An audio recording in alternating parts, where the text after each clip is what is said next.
Welcome back to American Agenda. Well, as key members of the GOP flock to New York City to support former President Trump in the courtroom, at least one Trump critic is more focused on who has not made an appearance at the trial. It's time now for the other view. Well, Sarah Matthews, a disgruntled former Trump White House official, told a CNN panel, not surprised, that Melania Trump's absence from her husband's side speaks volumes. Listen. What I will say, too, is that I think the biggest piece of evidence is that Melania Trump isn't here. She's not going to be probably attending the trial. And I think that the jury is going to take notice of that. Now, look, she hasn't even supported him on the campaign trail, so I definitely would not really expect her to show up and be in the courtroom, especially when all of these kinds of salacious details are coming out. But I do think that the jury is going to take notice of that, and I don't think that bears well for him then. Interesting. Joining us now to discuss, Project 21 member DawnMarie Boursiquot and former U.S. congressional candidate Cheryl Adams. Welcome to both of you.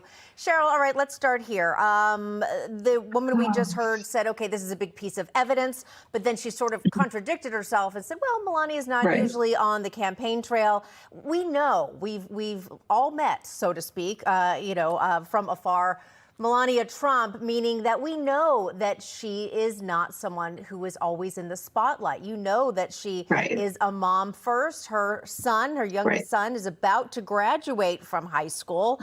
What do you think about the validity of that statement? I watched this video earlier and I captured the same thought again. The looks on the faces of the other panelists there were like, that you didn't see anybody like, yeah, that's a great idea that you came up with there. I don't think that gal will be working in the Trump administration in the next term.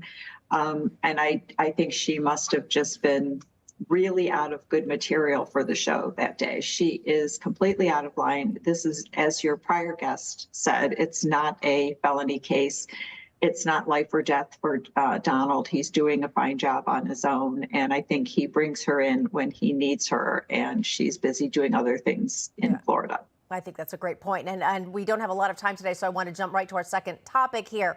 Famed Democratic political strategist James Carville, you've heard of him, saying out loud what many Republicans have been observing for a while. It's going the wrong way. It's not working. Everything that we're throwing is spaghetti at a wall, and none of it is sticking, me included. We gotta try to think of something different, because what we're doing is really, really not working. Yeah, sounds like Carville is admitting that Democrats have actively been targeting Trump, and clearly the strategy has failed. DawnMarie, your thoughts?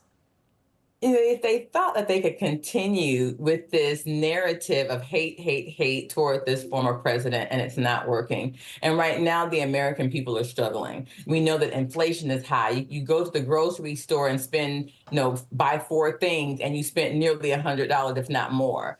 People are struggling. Gas is at an all-time high in many places. So we don't have time with worrying about the thing that the left is trying to do, and people are struggling in our society. We've done on the show before, we've talked about that people are not as happy as they used to be. People are struggling mentally. Why? Because there's not a safe space anymore. There's no standard where morality has gone out the window, and people are struggling, and they're looking for their leadership to provide some sense of stability to what they need in the society, and they're not doing it. Immigration, look at what we're seeing. We have homeless on the street. People are struggling financially, and you're giving thousands of dollars away to people who are not vested in this country. It's just sad. It is sad, but also very, very telling when a key Democrat strategist says the Democratic strategy to take Trump out of the race, to make him not win, is clearly not working. So we're going to see how that goes. We know the polls say the same thing at this point. DawnMarie Boursiquot, Cheryl Adams, thanks so much for joining us. Thank you.